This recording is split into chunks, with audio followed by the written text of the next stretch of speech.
يا رسول الله يا نبي يا رسول الله يا نبي يا رسول الله يا نبي يا نبي يا رسول الله يا نبي يا نبي يا رسول الله يا نبي مولاي يا نبي. أعوذ بالله من الشيطان الرجim. Nos amparamos en Dios del maldito Satán. Bismillah ar-Rahman ar-Rahim. En el nombre de Dios el compasivo y el misericordioso. Wa sallallahu ala Muhammadin wa ala tahirin. Allahumma salli ala Muhammad wa ala Muhammad. Ajjal fajr. Estamos en otra clase sobre Muhammad en la Biblia. Bueno, ya es la clase número 55. Número 55. Vamos a hablar hoy exactamente de Paráclitos en la Biblia. Esto es nombre del profeta del Islam en la Biblia. Y Paráclitos equivale a Ahmad. Y este es un nombre que nosotros lo vamos a ver en griego, pero ese griego es la traducción de una palabra en arameo, que es muy cercano al hebreo. Lo que hemos visto en hebreo, que es Hemadath, que equivale a Ahmad. El Paráclito también equivale a Ahmad. Y este nombre, tal como hemos dicho en el Sagrado Corán, en Surat As-Saf, capítulo 61, aleya 6, habla de la misión del profeta Jesús, que dice, A'udhu billahi minash shaitanir rajim, que Jesús dijo a los hijos de Israel, وَمُبَشِّرًا بِرَسُولٍ يَأْتِي مِن بَعْدِ اسْمُهُ أَحْمَدٍ. Y yo anunciando, Jesús dice a los hijos de Israel, yo anunciando a un profeta que viene después de mí y su nombre es Ahmad.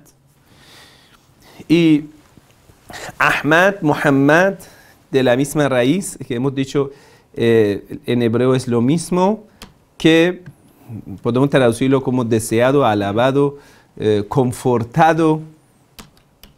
Bueno, y es de la raíz Hamada, Het Mem Dalet. Muy bien. Ahora vamos a ver esa palabra en el Nuevo Testamento, que en el Nuevo Testamento en griego, Periklitos, es respetado, admirado, confortado, ¿sí? Que después, cuando lo tradujeron en lugar de Periklitos, lo pusieron Parakletos. Que en lugar de lo pusieron a, entonces la palabra se cambió del objetivo a sujeto.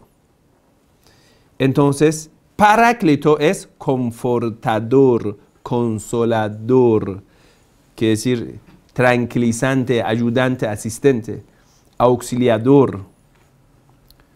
Bueno, ese cambio es que le hizo que una palabra de ser, en español por ejemplo, mira, trabaja, uno dice empleado, empleador, son muy cercanos, solo con una letra se va a cambiar el significado. En la palabra Periklitos, que era palabra original traducida de Ahmad, de Hemadath, después mal traducido a Parácletos, en lugar de ya tiene a tiene en lugar de Parácletos, que ya es sujeto. Bueno, vamos a ver la Biblia. ¿En dónde encontramos esa palabra? Lo interesante que en la Biblia que nosotros tenemos hoy, solo han quedado 4 evangelios. El resto de los evangelios han sido descartados con el nombre apócrifo. Libros apócrifos y lo descartaron, chao. Está en segundo lugar, evangelio de Niño Jesús, evangelio de Virgen María. Hay muchos otros evangelios. Incluso hay muchos libros que lo ha escondido el Vaticano en su archivo secreto, que todo el mundo sabe. ¿Por qué es secreto? Porque nadie tiene acceso. una vez, en una discusión entre la Santa Inquisición, quisieron dar acceso limitado a algunos obispos católicos y la iglesia no lo permitía. Imagínate. Era un asunto interior, sobre una discusión sobre la Santa Inquisición, que unos obispos interiormente querían investigar y necesitaban algunas referencias. Yo te digo, si tú buscas la verdad y usted eres defensor de verdad, ¿por qué no dejas que esa biblioteca sale a luz? Es una pregunta. ¿Por qué tienen acceso limitado para los investigadores? Hasta que el Papa dio el permiso. Papa dio permiso que algunos archivos se queden en manos de algunos obispos de confianza. Imagínate, ¿qué está dentro? Eso es la pregunta. En Irán, usted en la República Islámica de Irán no va a encontrar ni una biblioteca secreta. La biblioteca más antigua que es de Ayatollah Marashi Najafi está en esta calle cerca, en Ciudad de Qom, aquí en esta ciudad, justo se queda detrás mío, ¿sí? En Khiyabun Era. Esa biblioteca que tiene libros de miles de años es abierta para todos los investigadores extranjeros iraníes. Usted solo presentando una carta que dice, carnet de, no sé, yo quién soy, identidad, fulano de tal, yo soy investigador, yo soy profesor, yo soy alumno ya. Con una carta listo entra y listo, haces de todo. Una carta de presentación de tu universidad tiene acceso a todos los archivos. Y archivos muy, muy antiguos que son de cuero, no sé qué, eso lo han escaneado y tú tienes acceso a todas las páginas. ¿Por qué? Porque nosotros somos musulmanes por ser defensor de la verdad. Porque en el Islam no tenemos ni dogma de la fe ni nada secreto. Todo es abierto, todo es en acceso y disponible para todo el mundo. La persona necesita esconder la verdad, que la verdad sale en contra de él.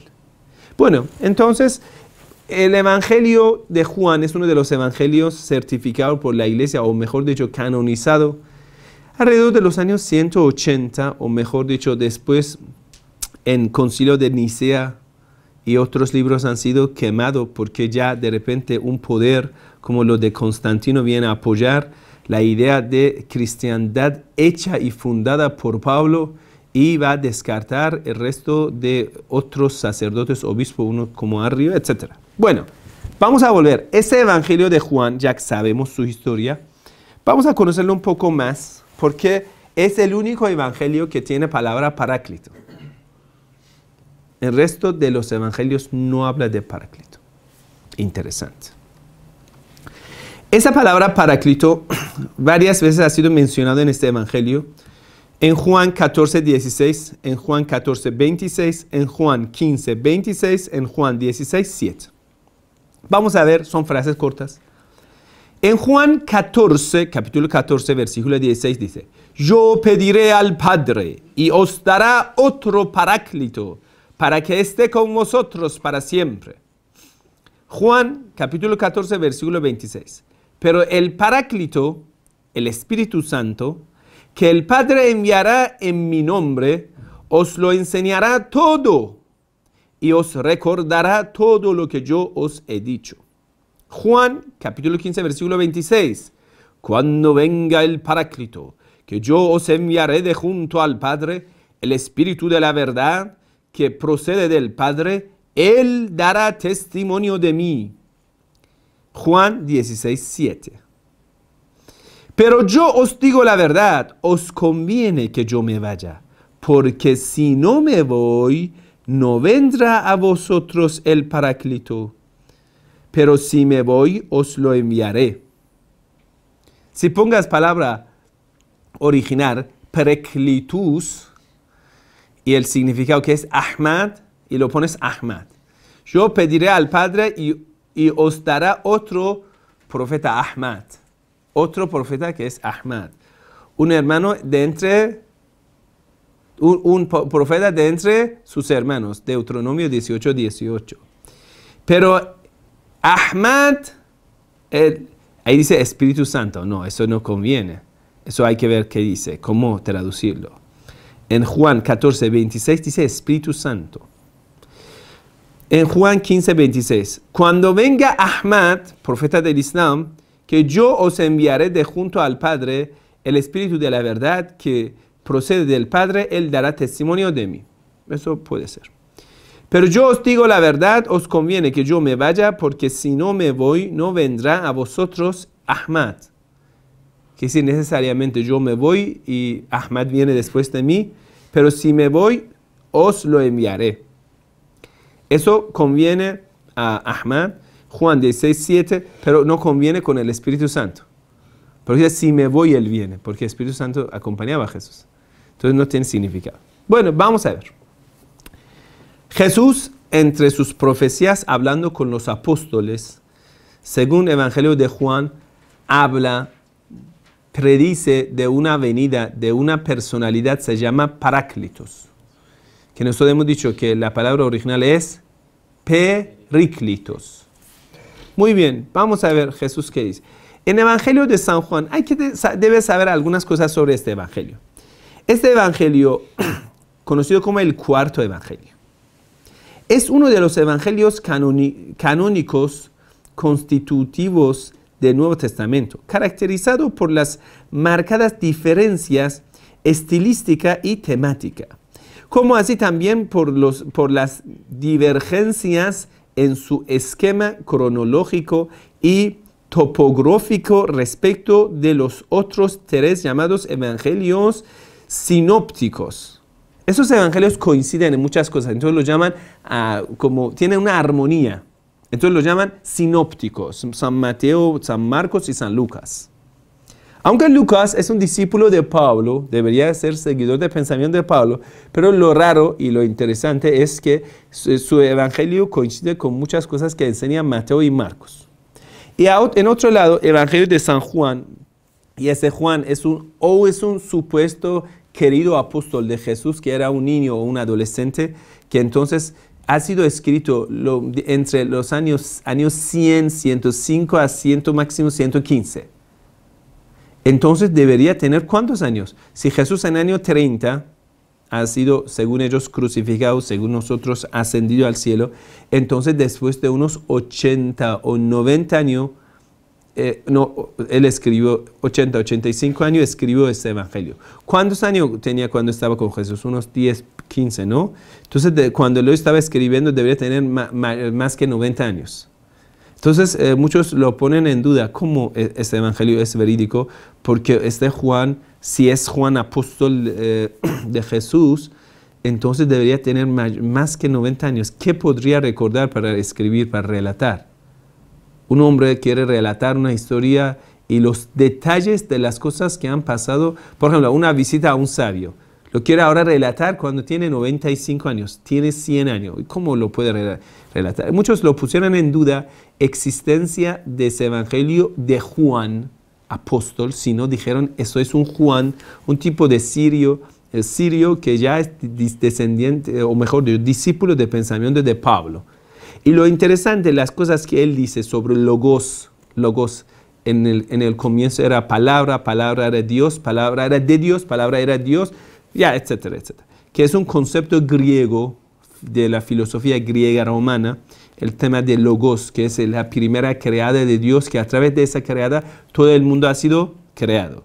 Eso es un concepto filosófico griego y Juan lo explica y sabemos que muchas de las cosas que Pablo enseña también son afectadas por filosofía griega romana. Y entonces coincide con muchas de las enseñanzas de Pablo. Listo. Eso como que usted tenga una idea. Pero lo interesante en ese evangelio tan raro, que ahora vamos a continuar leyendo sobre este evangelio, aquí vamos a encontrar esta profecía. Pero bueno, los hermanos cristianos lo consideran uno de los evangelios 100% por decir, verídico. Entonces nosotros como musulmán podemos presentar argumentos de este evangelio de San Juan. Listo, vamos a continuar. Este evangelio de Juan no solo contiene muchos pasajes sin equivalentes en los otros evangelios canónicos, sino que aún los pasajes con cierta similitud son presentados de forma totalmente diversa en cuanto al contenido, al lenguaje, a las expresiones y giros con que predica Jesús de Nazaret y a los lugares de su ministerio. Muy bien.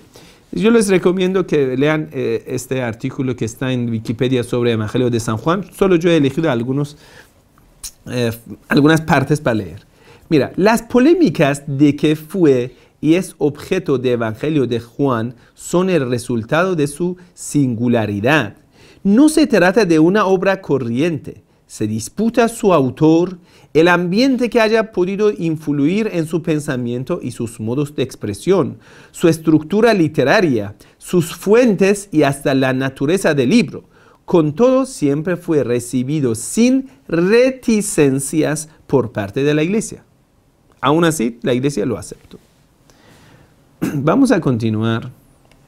Y han encontrado pergaminos, han encontrado podemos decir, libros antiguos de papiros que contienen fragmentos de Evangelio de Juan. Algunos de ellos presentan una escritura que data de fechas muy próximas al momento estimado de redacción del Evangelio, que son 110, 115. Por ejemplo, uno que lo llaman el papiro número 52 o el papiro de Biblioteca Reynolds, conocido también como el fragmento de San Juan. Se trata de manuscrito en estado fragmentario de Evangelio de Juan más antiguo, que dicen más o menos es datada para año 135, más o menos, que está en idioma griego. Y el papiro también, que se llama papiro número 66, también llamado papiro P66, es un códice casi completo de Evangelio de Juan. Entonces sí, ya tenemos versiones originales más o menos de ese texto que pueden ser puntos de referencia para nosotros, que lo más importante es que son para antes del Islam. Eso es muy bueno de esto, que podemos tomarlo en referencia. Y vamos a ver algunas partes de consideraciones que dicen. Composiciones. Se percibe que algunos pasajes del Evangelio de Juan parecen desordenados. Es decir, ellos aceptan que muchas partes han sido manipuladas. ¿Lo ves? Al menos no muy elaborados en su edición definitiva. Hay textos que no corresponden con el contexto. Interesante. Se producen cortes llamativas. Se producen cortes llamativos. Y hay falta de unidad en varios relatos. Interesante. Y discursos. Esto se puede ilustrar con varios ejemplos. Hay muchos ejemplos que eso le va a dar, está en Wikipedia, solo yo le elegí la parte que nos corresponde.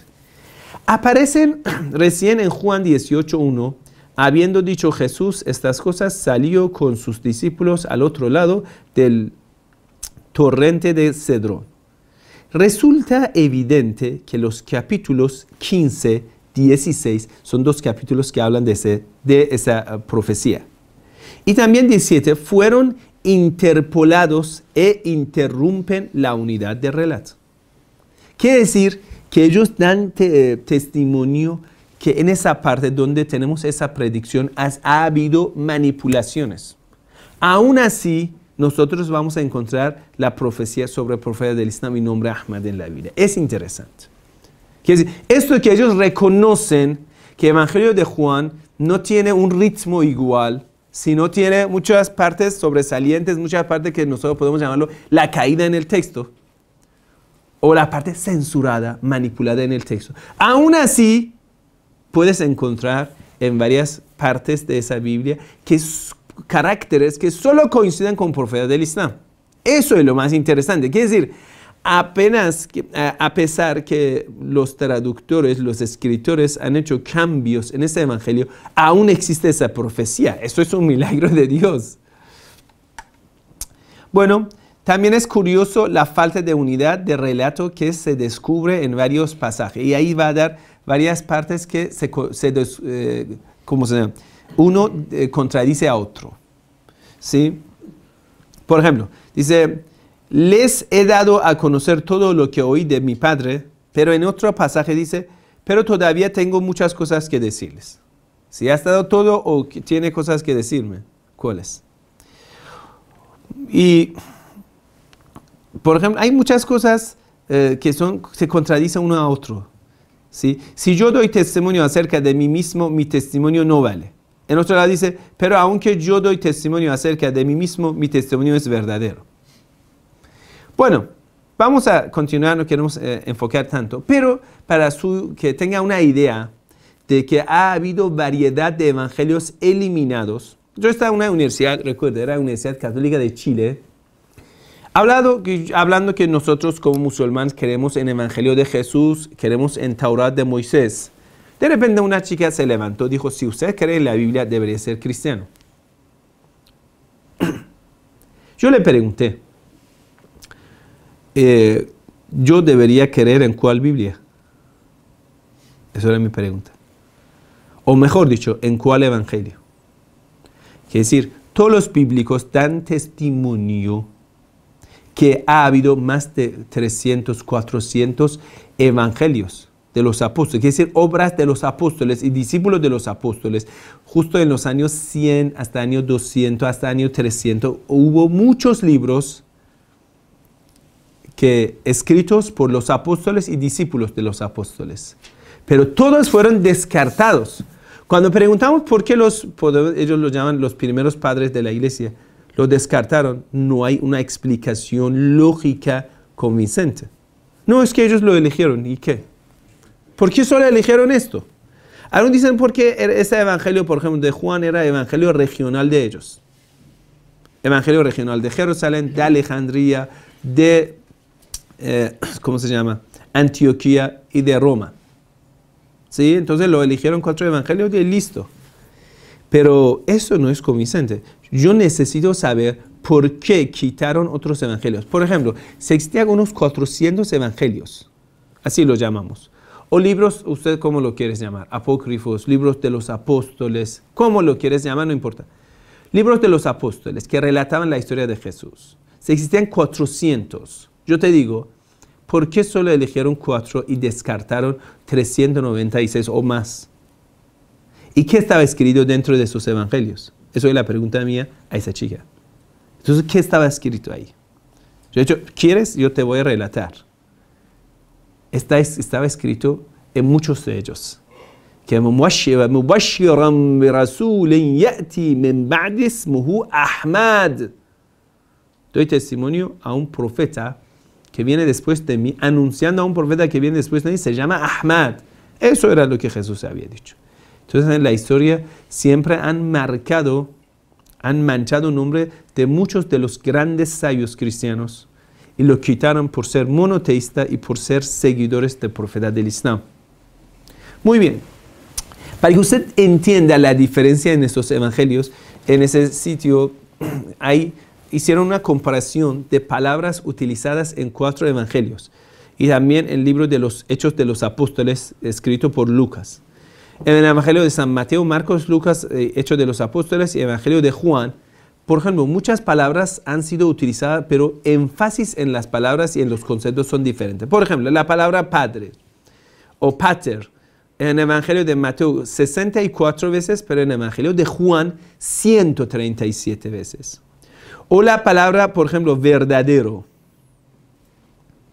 que en el Evangelio de Mateo, Marcos y Hechos de los Apóstoles nunca ha sido utilizada esa palabra, pero en el Evangelio de Juan 9 veces ha sido escrito. O la palabra testimonio, martiria, Evangelio de Mateo 0, Marcos 3, Lucas 1, Apóstol 1 y Evangelio de Juan 14 veces ha sido utilizado.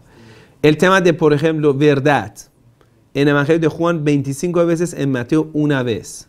El tema de la luz, amor, amar, no sé, vida, permanecer.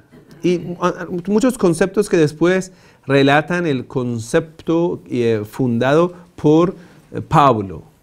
Es decir, en este evangelio han sido utilizados muchas veces más que otros evangelios. Bueno, eso no importa. Vamos a ver, el Paráclito en el Evangelio de San Juan. Vamos a buscarlo, que la palabra Parácletum, que ellos lo pusieron, lo vamos a poner en el sitio bíblico, Biblia Paralela, lo vamos a buscar esa palabra Parácletos, que es una palabra griega y tiene el número 3875. Ahí dice, esa palabra 5 veces ha ocurrido en la Biblia. ¿Verdad? 5 occurrences. Paráclitos significa consolador, abogado, llamado a la ayuda de una, ¿sí? Sustantivo masculino, paráclitos, paráclitos. Definición que lo hemos leído y vamos a ver más explicaciones al respecto. Dice paráclitos viene de para, from, close, based, and kaleo, make a call. Purposely, mira, la expliqué como pronunciación en inglés perfecta, ¿no? Dice que la persona que le han llamado para ayudar, la persona que viene a ayudar para asistir, etc. Muy bien, vamos a ver esas 5 veces que esta palabra ha sido utilizada en el Evangelio de San Juan y en una carta de Juan. 4 veces en el Evangelio de San Juan y una vez en la carta de Juan, primera carta de Juan. Vamos a ver uno por uno. Primero está en el libro de Juan, capítulo 14, versículo 16. Y otro está Juan 14, 26. Juan 15, 26. Juan 16, 7. Y la primera carta de Juan, capítulo 2, versículo 1, que habla también la misma palabra, paráclitos. Muy bien, vamos a ver el texto. Y ahí vamos a ver qué dice exactamente para ubicarnos. Usted como musulmán pretende que eso significa Ahmad, es nombre del profeta del Islam. Listo, a ver, vamos a ver, lo vamos a ver. Vamos a leer el texto de Juan, capítulo 14, y en el versículo 16 está esta palabra, pero vamos a ver cómo lo han traducido, empezando de versículo 15. Si me amáis, guardaréis mis mandamientos. Yo rogaré al Padre y Él os dará otro consolador para que esté con vosotros para siempre, es decir, el Espíritu de verdad, a quien el mundo no puede recibir porque ni le ve ni le conoce, pero vosotros sí le conocéis porque mora con vosotros y estará en vosotros. Muy bien. Y la Biblia de las Américas traduce lo mismo. La Nueva Biblia de los hispanos, entonces yo rogaré al Padre y Él les dará otro consolador, entre paréntesis escrito intercesor, para que esté con ustedes para siempre. Reina Valera Gómez dice, y yo rogaré al Padre y Él os dará otro consolador para que esté con vosotros para siempre. Prácticamente todas las traducciones en este sentido son iguales. Aunque después vamos a ver en la traducción, la versión de Jerusalén, que es una Biblia católica, no dice consolador, sino dice, ¿qué dice? Paráclitos.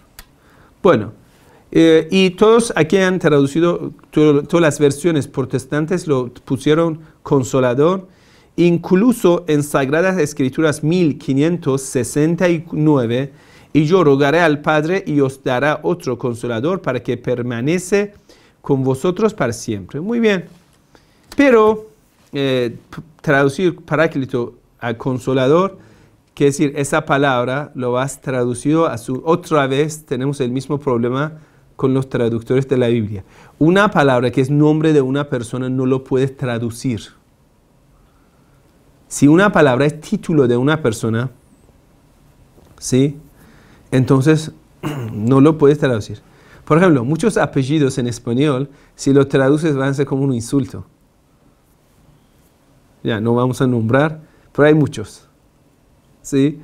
Entonces, no es tan bueno que usted traduzca muchas de las cosas.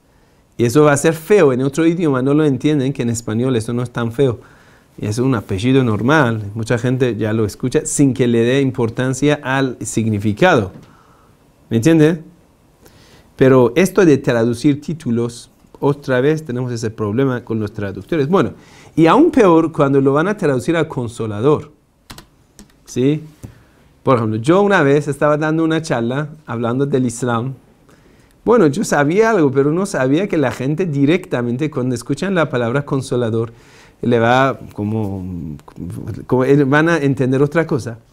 Imagínate en un secundario de las chicas yo hablando de Islam aquí, ¿sí? En un secundario, imagínate cómo han sentado chicos ahí con chicas, todo ya, bueno. Y de repente yo El Islam, nosotros tenemos el profeta del Islam, cuyo nombre es Ahmad, traducido al español como consolador. La clase explotó de risa, de, no sé, carcajada. Los jóvenes ya no pueden aguantarse. Yo me di cuenta que ellos entendieron otra palabra, no, otro significado. De hecho, no, hermano, no refiere a lo que imaginas. En aquel entonces no existían tantas barbaridades. Eso significa, no sé, asistente, auxiliador, ayudante, intercesor. Ahí ya empecé a explicar y es una palabra que en Evangelio en la Biblia de Jerusalén dice Paráclitos y eso significa Ahmad.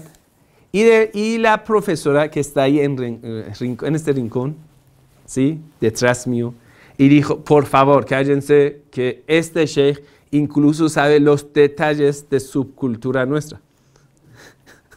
Parece que más que español sabe muchas cosas. Y ya, pasando del tema. Entonces, bueno, no podemos decir que a propósito lo pusieron consolador, pero hoy en día yo les recomiendo a los traductores que han cambiado tantas palabras, también piensen en poner otra palabra, ¿no? Confortador tal vez mejor, ¿no? Es mejor que consolador. Si usted va a una farmacia, es feo. Bueno, vamos a volver al tema. En Evangelio de Juan, capítulo 14, versículo 15, ¿qué dice? Ellos, una de las partes que nosotros podemos considerar como la tergiversación descarada de la Biblia es titular y agregar títulos entre pasajes bíblicos. Usted sabe que el texto original no tiene números, no tiene orden numérico y ni tiene los pasajes. Y después los traductores agregaron números a cada frase de la Biblia cortando las frases y también agregaron últimamente títulos a cada pasaje. Y esos títulos muchas veces nosotros los llamamos son ladrón del contexto. ¿Qué significa ladrón del contexto? Te va a desviar el texto de su contexto. Por ejemplo, aquí que habla del profeta del Islam, dice la promesa del Espíritu Santo. Muy bien, vamos a leerlo. Juan capítulo 14, versículo 15. Si me amáis, guardaréis mis mandamientos. 16. Y yo rogaré al Padre y Él os dará otro consolador para que esté con vosotros para siempre. Es decir, el Espíritu de verdad, a quien el mundo no puede recibir porque ni le ve ni le conoce. Pero vosotros si le conocéis, porque mora con vosotros y estará en vosotros. No os dejaré huérfanos, vendré a vosotros. Un poco más de tiempo y el mundo no me verá más, pero vosotros me veréis, porque yo vivo, vosotros también viviréis. En ese día conoceréis que yo estoy en mi Padre y vosotros en mí y yo en vosotros. El que tiene mis mandamientos y los guarda, ese es el que me ama. Y el que me ama será amado por mi Padre. Y la palabra es Abba. Abba significa Rab. También puede traducirlo a Padre, pero lamentablemente ellos, porque quisieron llevar todos los contextos a cristiandad de Pablo, entonces siempre papá lo pusieron como un padre, como biológico, a cosas así. ¿Me entiende? Pero la palabra original por ejemplo, el Evangelio de San Mateo, cuando Jesús está en la cruz, grita y dice, Abba, Abba, lama sabachthani. Y lo traduce, papá, papá, ¿por qué me abandonaste? ¿Por qué me abandonas? Y la palabra es Abba. Abba es un concepto que abarca padre, maestro, la persona que es mi Señor. Todo eso le puede explicar. No es necesariamente que Jesús es... Necesariamente tú no puedes atribuir a Jesús que Él está atribuyendo a Dios que es su Padre. No. Esa palabra tiene muchos significados. ¿Me entienden? Pero ellos, bueno, porque los traductores eran seguidores de cristiandad de Pablo, entonces forzaron el texto a donde Pablo quería enseñar. Entonces dice, debe cumplir con las normas, con mis mandamientos, lo que Pablo vino a abolir, la ley de Jesús y todo. Por eso los apóstoles rechazaron a Pablo. Y San Pedro, que era el sucesor de Jesús hasta siempre, hasta el final, estaba luchando en contra de Pablo. porque él rompió todos los mandamientos. Judas, no el Iscariote, otro, le dijo, mira, está bien claro que los traductores se consideran libres a agregar lo que le da gana al texto. Mira, Judas, no el Iscariote, otro. ¿Quién lo puso dentro de paréntesis, no el Iscariote? El traductor. Es decir, ellos libremente van a cambiar las palabras. Y compáralo ahora con el Sagrado Corán. Que una vez Muawiyah, alayhi al-Hawiyah, él quiso quitar un waw en el Sagrado Corán, abusar del compañero del profeta, sacó la espada y dijo, no voy a poner la espada en su lugar hasta que ponen este waw en su lugar. Y gritando, y los compañeros provocados, fueron a donde Muawiyah. No puedes cambiar ni un waw, una letra más mínima del Sagrado Corán. Lucharon así. Y gracias a Dios el Sagrado Corán es intacto, tal como en el tiempo del profeta hasta hoy. Por supuesto, los comentarios e interpretaciones del profeta fueron eliminados por primero prohibido y por Omar, segundo califa, y después con Osman, tercer califa, fueron eliminados. Punto pies, interpretaciones fueron eliminados. Pero el texto del Sagrado Corán, la revelación, sigue siendo lo mismo. Muy bien. Entonces, ¿qué dice? Y ellos están preguntando y Jesús respondió a Judas, cuando él dijo, ¿y qué ha pasado que te vas a manifestar a nosotros y no al mundo? Y Jesús respondió y le dijo, si alguno me ama, guardará mi palabra y mi Padre lo amará y vendremos a él y haremos con él morada. El que no me ama, no guarda mis palabras y la palabra que oís no es mía, sino del Padre que me envió. Aquí explícitamente Jesús insiste que es un enviado de Dios y no es Padre. Jesús no es Dios. Jesús no es dice, lo que yo lo digo es revelado de parte de Dios, no es mío. Si Él es el mismo Dios, aquí está mintiendo, porque las palabras son de Él, porque es Dios. Entonces está bien claro que Él no puede ser Dios, sino del Padre que me envió. Que si yo soy un enviado de Dios, de Abba, del Señor. Entonces mi palabra no es palabra mía, sino es de Dios. Si fuese palabra de Jesús, ¿no vale? Jesús dice, no son mis palabras, son palabras de Dios. Si Jesús fuese Dios, su palabra es palabra de Dios. ¿Por qué Jesús insiste que no es su palabra, sino es palabra de Dios? Porque Jesús no es Dios. Está bien que le resalgo. Estas cosas os he dicho estando con vosotros, pero el Consolador, el Espíritu Santo, a quien el Padre enviará en mi nombre, Él os enseñará todas las cosas y os recordará todo lo que os he dicho. Muy bien. Hay algunos fragmentos que tienen algún comentario de nuestra parte, lo dejamos para más adelante. Ahora estamos viendo cada capítulo de la Biblia y más aún de Evangelio de Juan que habla de Paráclito. ¿Se quedó claro esta parte? Vamos al siguiente. ¿Sí? ¿Qué dice exactamente? Si me amáis, guardaréis mis mandamientos y yo pediré al Padre y os dará otro Paráclito. Quiere decir, la condición para que venga el Paráclito es cumplir con la ley, con mandamientos de Jesús. ¿Cuáles son, Señor Jesús, cuáles son tus mandamientos? No penséis que he venido para abolir la ley hasta que los cielos y la tierra estarán, no va a cambiar ni una tilde de la ley. Entonces los mandamientos de Jesús significan la ley de Moisés y lo que Jesús enseñó a los apóstoles. Entonces dice, y yo os daré, para que yo pida a Dios que Dios envíe otro Paráclito. Quiere decir, yo soy enviado de Dios, voy a pedir al Padre que le envíe otro enviado de Dios. Hasta ese momento, tú debes cumplir las normas de Moisés. Eso es su significado. Para que esté con vosotros para siempre. Es una ley, esta vez ya es para siempre. Mi ley, mis mandamientos tienen un límite, hasta que llegue el Paráclito. Ningún cristiano no cree en eso. Dice, si usted pone Paráclito, el Espíritu Santo, ¿hasta dónde vas a cumplir el mandamiento de Jesús? Ellos dicen para siempre. Pero él dice, la condición para la venida de Espíritus de Paráclito es cumplir los mandamientos. Quiere decir, hasta cumplir los mandamientos, si me amáis, guardas mis mandamientos, para que yo les pide y hasta que pase esto. En segundo lugar, para que Él esté con vosotros para siempre. Quiere decir, cuando llega el Paráclito, para siempre está con ustedes.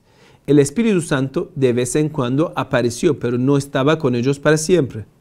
Apareció y les abandonó, se fue al cielo. En ¿cómo se llama? Pentateuco,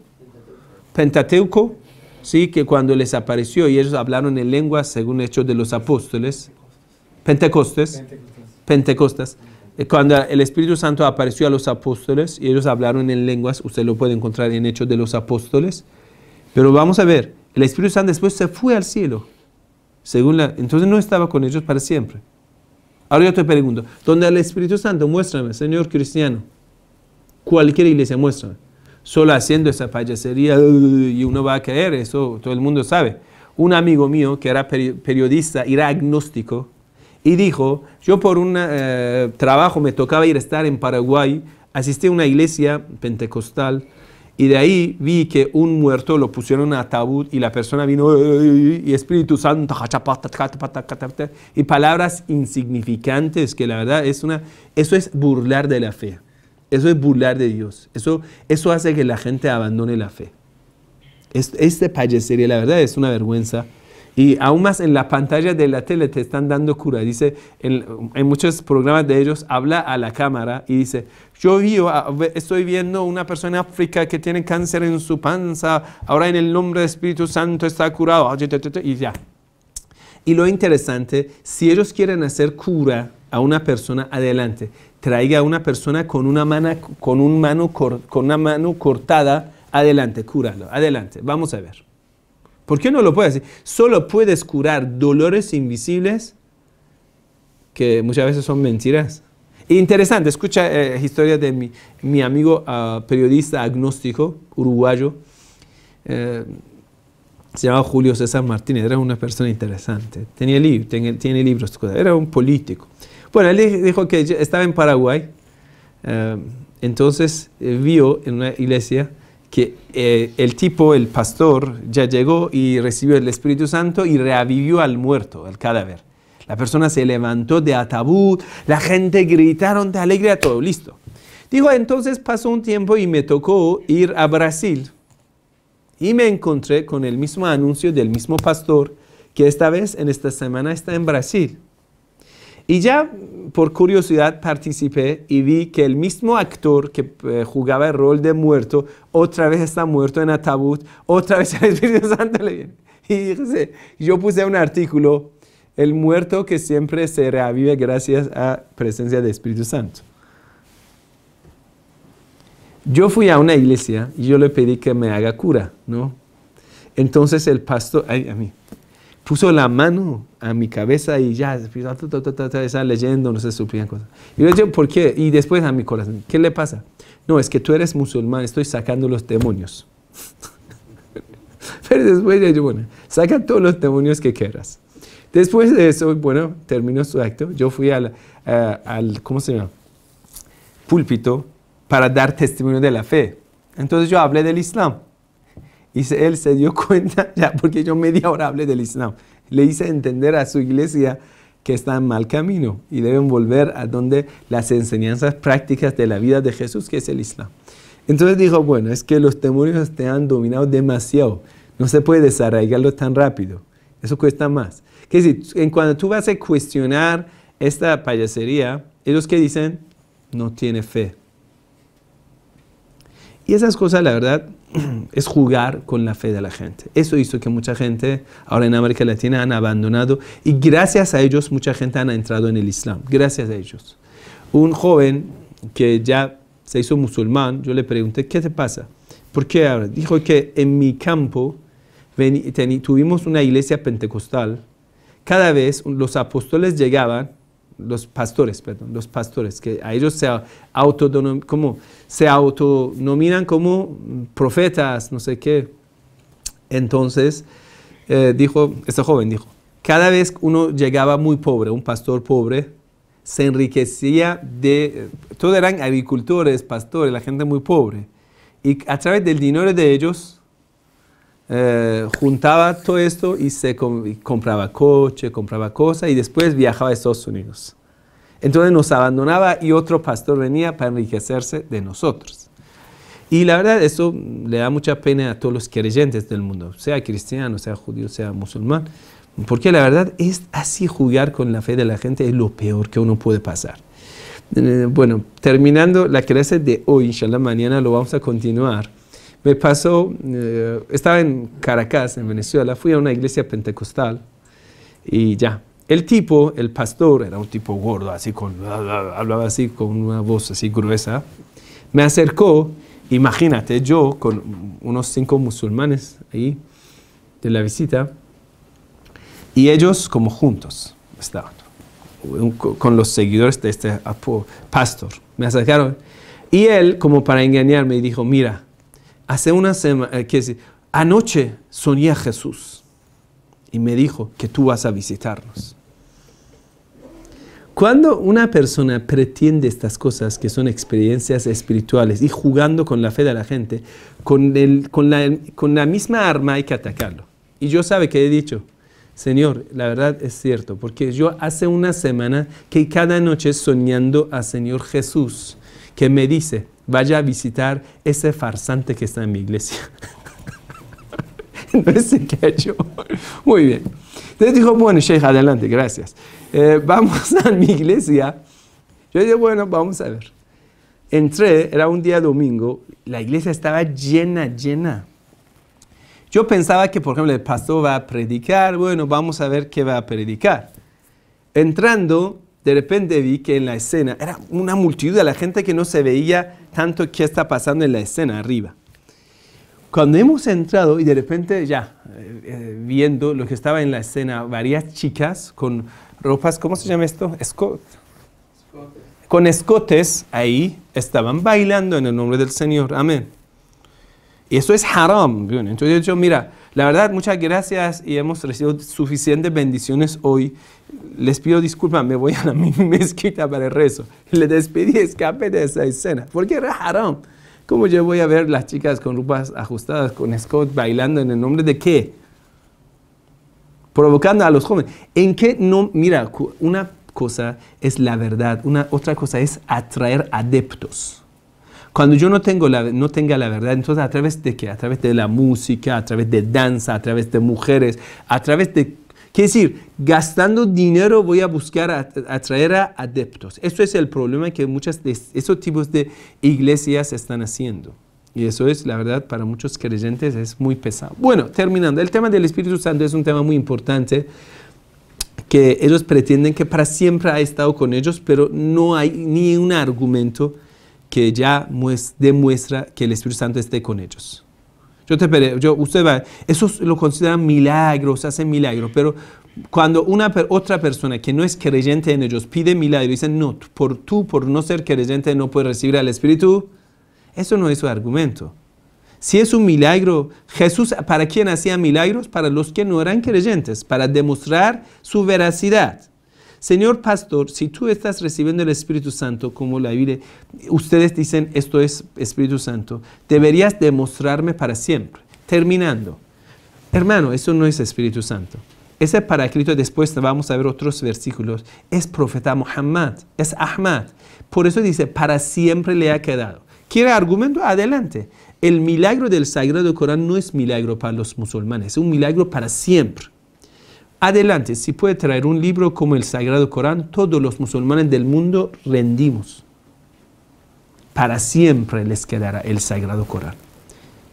Nosotros no somos así débiles, decir, no, es que ese milagro funciona solo para los creyentes. No, el Sagrado Corán es un milagro que para todos los incrédulos también va a funcionar. Adelante. Esto ha quedado para siempre. Y nosotros, el milagro que tenemos se queda para siempre. Terminando con esa frase. El espíritu de la verdad. El profeta del Islam sí es el espíritu de la verdad. Porque Dios le puso su espíritu para que él hable de la verdad. Aquí en el mundo no puede recibir. Eso es la parte que inshallah mañana lo vamos a explicar. Y Juan 14, 17 les recomiendo que lo vayan a leer. Estudiar inshallah mañana lo vamos a continuar. Wassalamu alaikum wa rahmatullahi wa barakatuh. Salli ala Muhammad wa ala Muhammad wa ajjal faraj.